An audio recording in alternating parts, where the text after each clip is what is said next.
Welcome to the last unit of Accounting 3370, Property Dispositions. In the prior unit, we considered how you record the value of an asset, or the taxable basis, upon acquisition. We considered the depreciation or amortization process for the asset. And in this unit, we're going to look at how you calculate the gain or loss that's recognized on sale or disposition of an asset.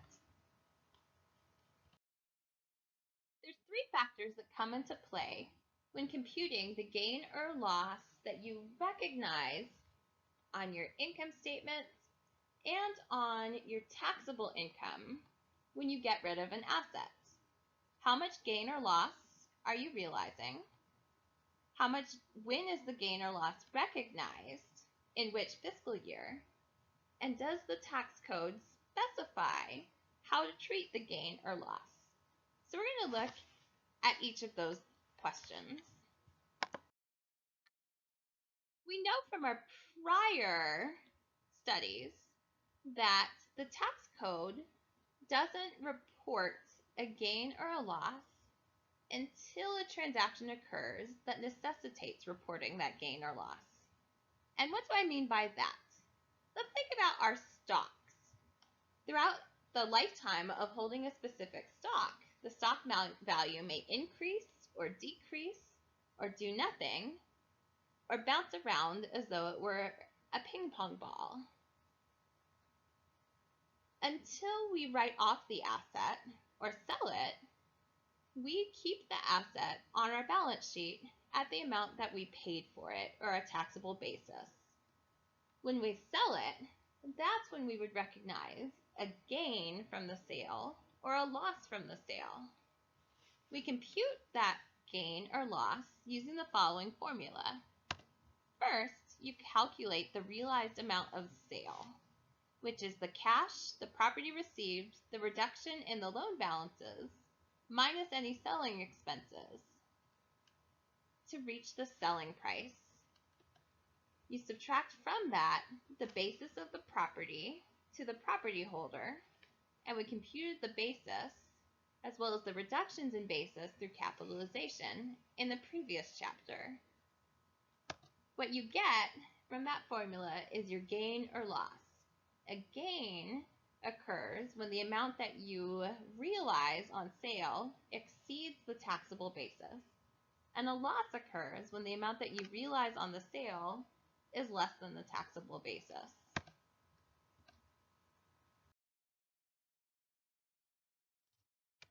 So let's check your comprehension. What would be the gain or loss on sale if Sugarista LLC owned industrial kitchen equipment with a $12,500 initial cost basis? The accumulated depreciation for book purposes is $10,000, and the accumulated depreciation for tax purposes is $11,500. She sells the equipment for $2,500, and her business, as an incorporated business, pays 21% taxes on any proceeds received. So let's look first at the book purposes, the amount realized per the books. She sells the assets have a value of $12,500, and they have a book depreciation of $10,000.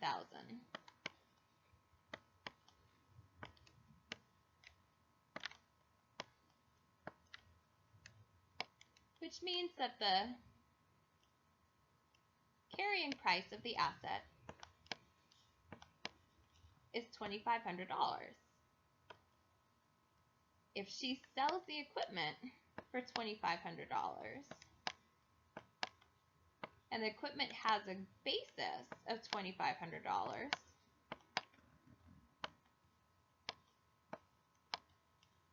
her gain or loss is zero.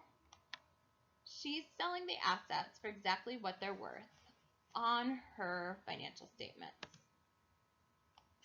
But let's look at it from tax purposes. What is her tax gain or loss?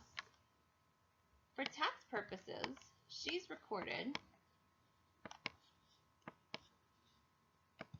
$11,500 in depreciation costs, making the equipment worth exactly $1,000. If she sells it for $2,500,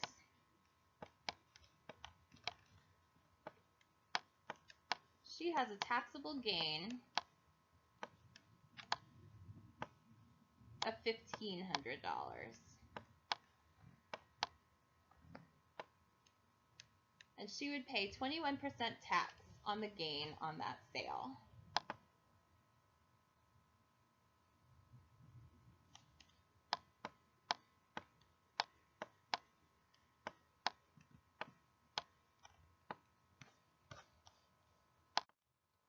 Which means that Sugarista's after-tax cash flow would be $315, meaning that she would owe $315 to the IRS for the profit that she made upon the sale of the equipment. Now let's look at a different situation. Let's assume that Sugarista, instead of selling the property for $2,500, sold the equipment for $500, and the purchaser assumed the remainder of the $3,000 business loan that she took out to purchase the equipment. What would be the amount that Sugarista realized on the sale? As we talked about, the amount realized can be cash, it can be an exchange of equipment and valuable services reported at their fair market value, or it can also be the assumption of debt. Because in each case, this represents a sale or a benefit to the seller. So, in this situation, Sugarista is receiving $500 in cash, and they're assuming the $3,000 business loan, which means that the amount realized on the sale is $3,500. Not bad. Sugarista's after-tax flow from the sale, if she's selling the equipment, if the equipment has a value for tax purposes of $1,000, she's recording a gain of $2,500.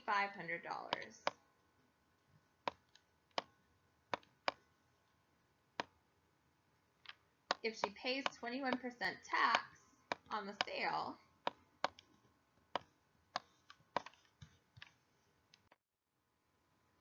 she would then owe the IRS $525 on the gain that she recognized upon selling her equipment.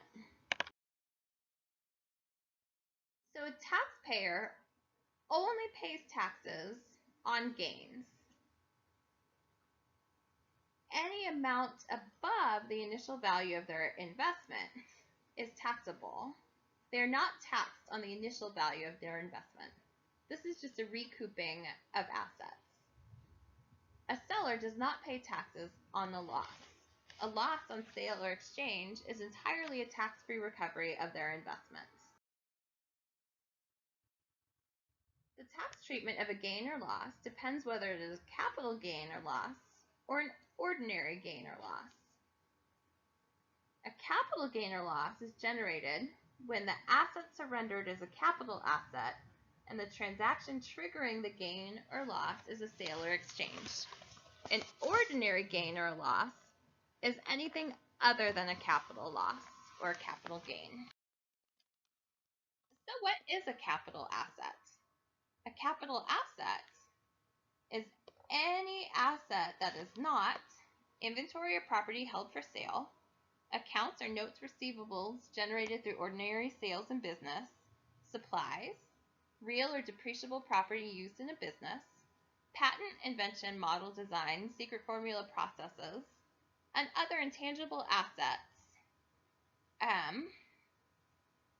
U.S. government publications, commodities, derivative financial instruments held by a dealer, and hedging transaction properties. Basically, capital assets are benefits that are intended to generate a profit in the future, but a profit exceeding that would be generated through ordinary business processes. So let's look at the facts. Is it an ordinary gain or is it a capital gain? If an investor purchased a 50-acre tract of farmland northwest of Washington, D.C., that was purchased for $4.68 million, and then the investor sold the land for $10 million, how would you characterize the gain in each of the following scenarios? First, if the corporation that acquired the land in the first place added roads and utilities before subdividing the land into parcels, the land sale with the improvements was to a developer. Is it capital or is it an ordinary gain? The IRS would consider this an ordinary gain because of what the original purchaser did with the investments. It's clear that they purchased the land in the course and scope of business improvements, and real estate development. In this case, any gains made on the sale would be treated as ordinary income. In the second scenario, how would you characterize the $5.32 million gain if the corporation made no improvements to the land and sold the land directly to another investor? In this case, it would be considered a capital gain because of the nature of the transaction. Think about stocks, which are the most frequently thought of capital assets. You purchase them at a given price, you hold them for an extended period of time, you don't do anything with them during that time period, and then you sell them, ideally at a higher price, in the future. This is what the investor did when they purchased this tract of land northwest of Washington, D.C. They purchased the asset, they held it, they made no improvements to it, and they sold it later once it had appreciated in value. In this case, the gain would be a capital gain and would be taxed at the capital rates. So let's look at another case. Baker's Dozen is the name of an oil painting by Cal Ortiz. Let's determine whether the gain on the property is ordinary or capital in nature, and if so, what the amount of the gain or loss reported would be. If, in the first scenario, Ortiz is the taxpayer, he sells the painting to a local gallery for $6,000. Is it capital or ordinary is the first question. The answer is ordinary because Ortiz is the artist. Any works of art or amortizable assets like copyrights, patents that are generated by the artist are excluded from the description of a capital asset. Therefore, Ortiz's basis is 0 and his gain on the sale is $6,000. Let's look at the second scenario.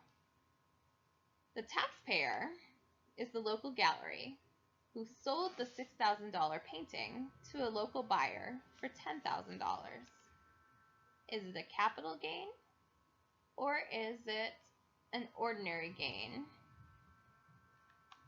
In this case, it's an ordinary gain because a local gallery is routinely in the process of acquiring paintings, of holding them as inventory, and as reselling them. Their gain is $10,000 that they realized on the sale, minus the $6,000 that they paid to acquire the asset from Ortiz. Therefore, their ordinary gain is $4,000. Now let's look at the Third scenario, the local buyer who purchases the painting from the gallery is Georgetown Cupcake, a confectionery made famous by a TLC show called DC Cupcake. Georgetown Cupcake displayed the painting in its flagship store until it sold for $45,000 to a collector. So in the first case, is it a capital gain or is it an ordinary gain? In this case, it's a capital gain.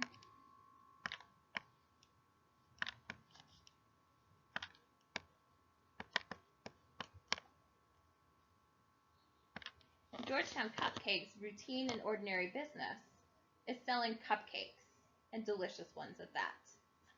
They don't routinely acquire art and sell art, but in this case, they acquired the artwork,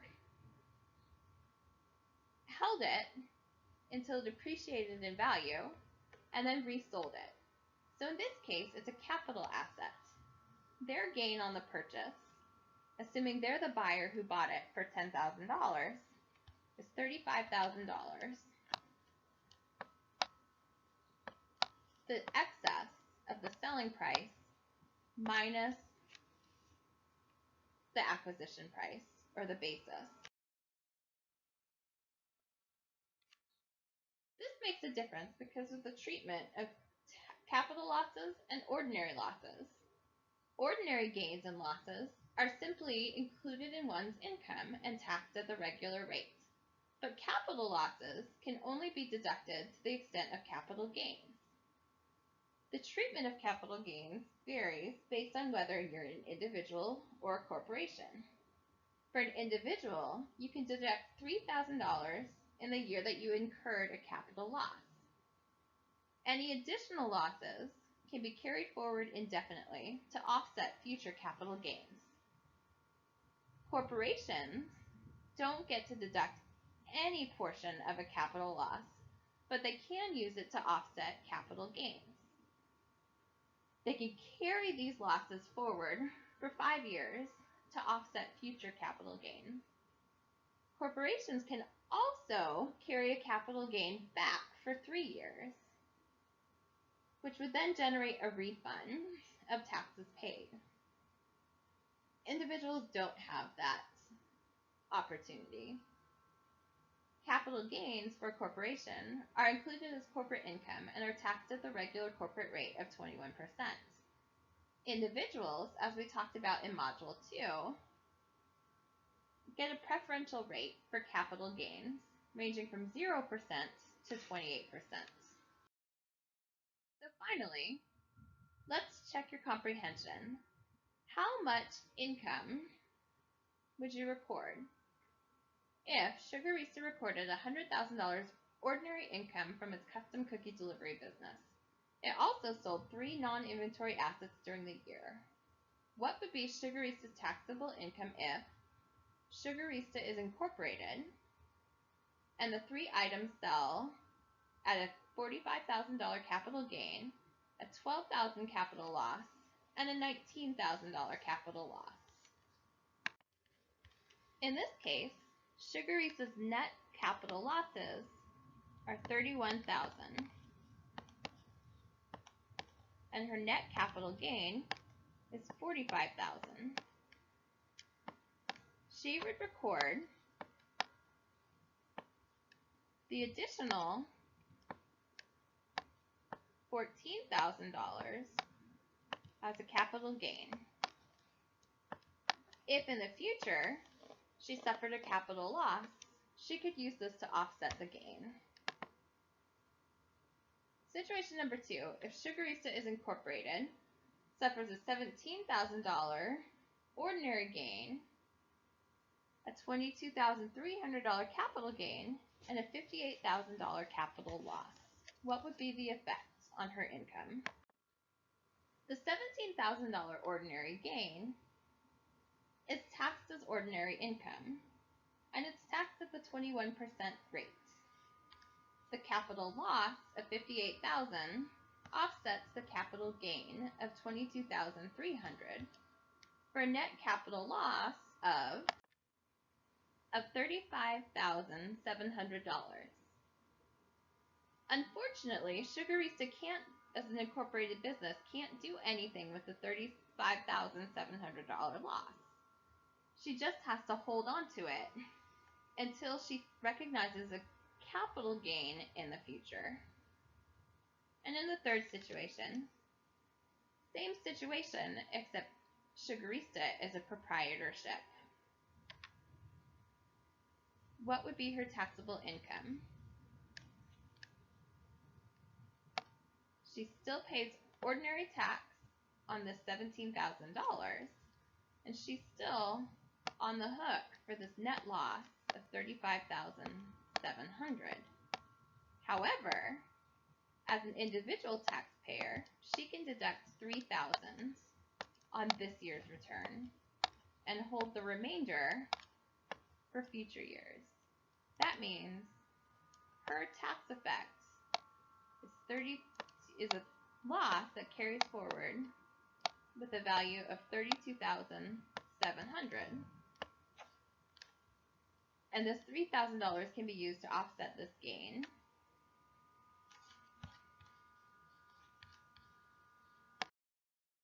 The tax code also makes a number of provisions for the disposition of non-capital assets. The tax treatment of this disposition varies based upon whether the firm uses accrual basis accounting or cash basis accounting. Two in particular are inventory and land. The sale of inventory is treated as ordinary income or loss. The sale of land can either be treated as a capital asset if it's held for investment purposes, or an inventory item if it's part of ordinary operations. Business accounts receivable have a tax basis of their face value if the firm uses accrual accounting, and a face value of 0 if the firm uses cash basis accounting.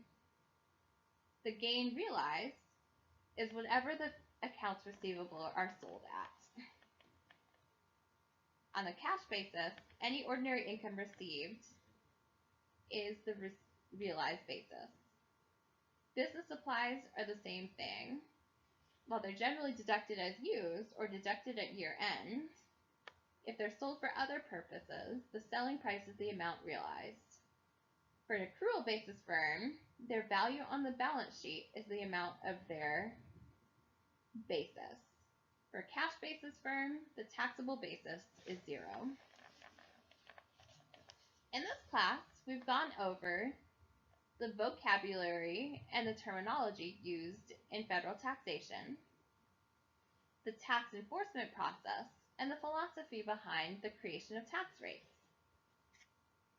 We examined the individual tax process, as well as the income items and the deduction items that are allowed for individuals. In this final unit, we've examined certain business decisions that you'd need to know as an entrepreneur and their tax treatment so that you could report them on Schedule C as an individual.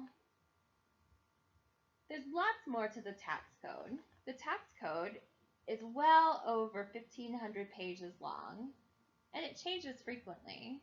But this course focused simply on individual taxpayers.